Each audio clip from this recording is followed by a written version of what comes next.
Welcome back. It's been a long time. We've missed you. We've been imagining, making plans, getting ready.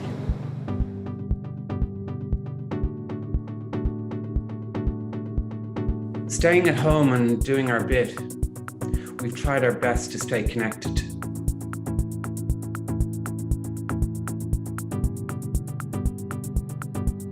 There's nothing like the feeling when we're in the room together.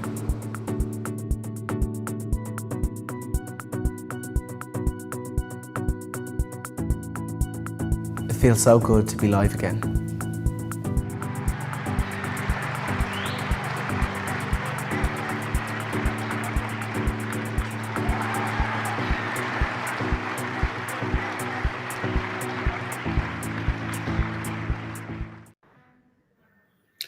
Good evening.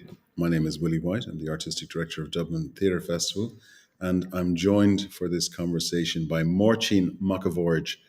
Máirtín may be known otherwise to you as Martin Beansward. What's the Irish for beans, Martin? I haven't got a clue. Okay, we'll find that out for the next time. I know what it is in Portuguese, if that helps. What's that, feijoado? No, feijão. Feijão. Anyway, thanks very much, Martin, for sharing with us your work in progress from the Mincéir Manifesto. I'm sure people will be really interested to know how this came about. You're, as I said, well known as a comedian and a star of social media, as is your alter ego, Marianne. But tell me a little bit about the Mincéir Manifesto and its genesis. Well, to be fair, it just came about. I think I actually only started focusing on it 5 months ago. I suppose with everything that happened with the pandemic last year, I lost all the comedy shows, and I started to kind of delve more into my writing and my poetry. And I was given a couple of opportunities with the Access Theatre in Ballymun to do some spoken word poetry, and I really enjoyed it. And then I was thinking, I'd really like to delve deeper into myself as a performer, because I find that with comedy, you only have one goal. That's to evoke one emotion, which is happiness, laughter. And I just think that there's so many stories that are untold, especially in relation to our elders in my community, that theatre was just an obvious step. And then I was very, very lucky that the Arts Council of Ireland gave me the time and space through a theatre bursary.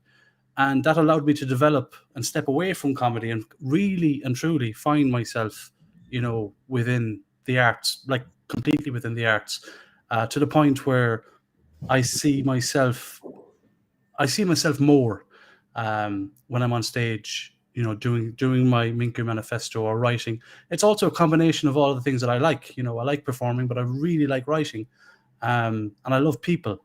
And unfortunately, as everybody knows, people aren't just happy. We're sad, we're messed up, we're angry, we're frustrated, we're lost.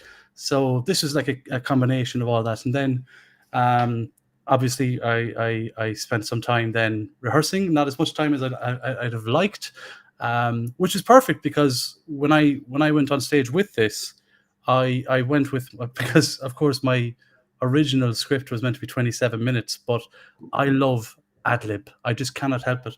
And I find that I find myself more within a script when I allow myself to live as the character. And of course, the character isn't going to be restricted to what's on the page, beautiful, colorful language, because my writing is gorgeous and all of that, But when you go up on stage, you're like, oh, fuck this, it's anger, it's all of this other stuff that comes with it. And like there's 13 minutes of ad-lib in that. I noticed. Yeah, I know. We should thank the Town Hall Theatre in Galway, who generously gave you the space to film the reading that was shared earlier on tonight, or just now. So what did you learn? I mean, did you have any trepidation when you said, accomplished, you can sell out venues as a stand-up comedian, and people know who you are from? So I was sitting outside McDonald's in Galway with you, having chips, and people were coming up looking for selfies with you. I've never been with a celebrity like that in Galway before. But my point is, they weren't even fans. They were just drunk. Like, really, that's Galway for you. You don't have to be famous for that. Yeah, okay, fair enough. That's Galway for you. But no, being serious about it, what did you learn, or what did you find different or challenging or interesting? Okay, you've spoken about the different range that appealed to you. from working in theatre as opposed to stand up. But when you said about writing this, how was that process? Actually, it was quite challenging because originally, like way back 6 months ago, it was originally going to be a fantasy thing about a wagon that went back in time. And, I learned all these things about the fairies, the puka, and all of those things. And then I was like, it's not very much kind of authentic to who I am or what I do. Like outside of comedy, I like to talk about societal issues. It's my little pastime, it's how I get through the Well, you day. have a background in sociology, and you're now studying journalism in UL. Exactly. So I have an interest in people outside my own community. Of course, I have an interest in all sorts of people, and I found with writing this, I started to delve deeper into some of my own issues, my own hang-ups, and things that would have, it's honestly, it was like a theatrical form of therapy, because we would have lost somebody in our family to suicide, and it was deeply traumatic because he was only a young man, and that's a trauma that you either let it soak you up and submerge you, or you just do the selfish thing and try to move on. Unfortunately, there's side effects to that, and one of those side effects that happened with some of my family is that we feel ourselves a little bit desensitized when it comes to funerals now. It's very difficult and it's actually part of the trauma. It's you're broken in some respect. But ironically, the character that I was portraying, I don't actually deal with funeral. I cry like a baby at funerals, so I don't have an issue with that. But I know that I have certain family members that are deeply traumatized and broken. And I wanted to channel some of that into this, and I wanted to bring in some of my sarcasm and kind of snarkiness about, oh, look how ridiculous this is. Like, what, it's a funeral. Why can't we all just have a joke? Or why can't we do taxidermy? Or like, why does it have to be in a coffin? So I wanted to combine all of that, but the process itself of writing it really brought me down to reality. And also when I started to think more about the actual issues faced in society to do with suicide, and again, outside my own community, because of the pandemic, like I almost felt a bit of a fraud when I was up there, portraying myself as an injured person, traumatized, because I know of people who had to say goodbye to loved ones through a window pane in the last year and a half, or people who really wanted to go and pay the respects at a funeral, and you couldn't. There were only 10 people allowed or 15 people allowed. So I felt a little bit like I was a fraud delving into that kind of that part of I suppose mental health or how we feel. But then again, Well, that's good for your community and their particular experience, which you know a lot about. Yes. Well, with my community, like our community are 6 to 7 times more likely to commit suicide, according to the statistics, and because traveller communities tend to be tight knit, like obviously travellers in Galway may not know travellers in Dublin, but travellers in Galway, if there's one suicide within the community in Galway, all of the county, there's a high likelihood that nearly every traveller has been affected by that, because we tend to know each other. And I think that's the knock-on effect. You don't have to be directly related to somebody to be affected by their death or their suicide. And I think that's part of the whole process of desensitization that happens. When it happens so regularly, it almost becomes the norm. And I actually mentioned one of the points that I'm in my mid-30s now, and technically, according to the statistics, I'm going through a midlife crisis, and that my grandfather, who was he reached 65 and he was lying in the coffin, and he actually beat the odds because we're supposed to be dead by 63. And it was just the little turns of phrases like that I wanted to kind of bring it home for people, not in a preachy way, because I'm not here to preach. I'm here to kind of delve in it. Like, to be honest, this is not about travelers. And I need to state that this is about humans and how we react. It just happens to be told from the perspective of a traveler. But there's something so unifying about death. It's the one thing that we all have to face. I have a question here from one of the people watching, Mike P, who asks, as a traveller, do you feel there are enough supportive avenues for us to enter the arts and careers in acting? If you were to ask me this last year, I would have said, no, sure, they're all posh people that don't want travellers. And that was a learning curve for me, actually. I will say this, if there are any travellers listening, there is support out there. In actual fact, it was eye-opening to me, because I did have that negative mindset, which comes from being refused entry or being refused things throughout life. But I'll be honest with you, I was doing stand-up comedy, and I was getting refused venues to book them out. I had the people who wanted to buy the tickets. I had sold out shows ready to go, but venues didn't want to give me their room. It wasn't until I put a public call out on Twitter asking the arts community to help me and open up their doors that I realized that I can go quite far within the land of the arts without going into these private bars or clubs. Within a week, I had over 20 different venues offering their space. So yes, I can honestly say, hand on heart, that there's definitely a lot of support out there, and there's definitely a lot of avenues to get into the arts. And I would highly recommend any actually even go beyond travelers, Willie.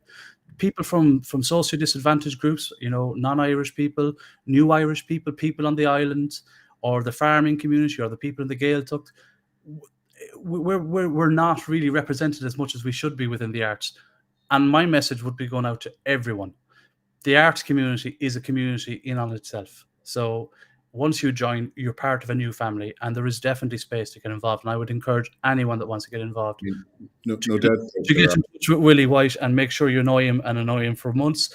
Loads of emails. He loves that. You didn't have to know him at all, Martin. I have another question here from, another Martin Morgan. Did you feel that you had the opportunity to vent within this piece? I wasn't really venting. That's the thing. And I actually made a point to say throughout, I'm not angry. And there's a whole reason behind that. Because when you are a traveler and you're passionate about something, you are put down as being angry. Oh, he's just angry. Oh, he's very aggressive. Look at the way he's talking. When in actual fact, you're just being passionate. So there's a point when a traveler is making like something like that, or making a really valid point, and I have to say, look, I'm not angry, but look, I'm really pissed off about this at the same time. I didn't use this to vent. I used this to more or less highlight.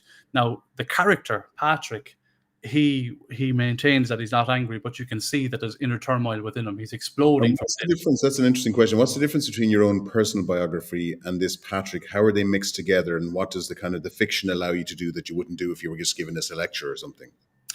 Well, I allowed the character to also be gay, but I made sure to make a point that it's only mentioned once, and that's only when I'm standing in front of a holy picture. And that's it. That's the only part of me, my personal, my own kind of characteristics. Outside of that, I suppose a bit of dark humor at a funeral. That would be something that I would have, and maybe in some sense as well, a little bit of anger about the loss of our language, or like societal issues. At the end of the day, there's a bit of sociology within this performance. I mean, it is an interesting point that you make, that the people with the greatest opportunity to speak Shelta Cant are actually settled people. Yeah, and that's true, actually. That's true. We have a handful of travellers who are trying to revive the language, but by and large, those people who become experts in the language tend to be non-travellers, because, of course, you have to be able to afford to do a PhD and take time out to do that. So that's a sad reality, actually, yeah. And actually, the word actually, just on that as well, how the word shelter has come about. If you were to go back 20 years ago, nobody would have really understood what shelter meant. 10 years ago, travellers still didn't know what the word shelter meant. It was cant or gammon to us. Gammon I used to know as a kid, yeah. Yeah.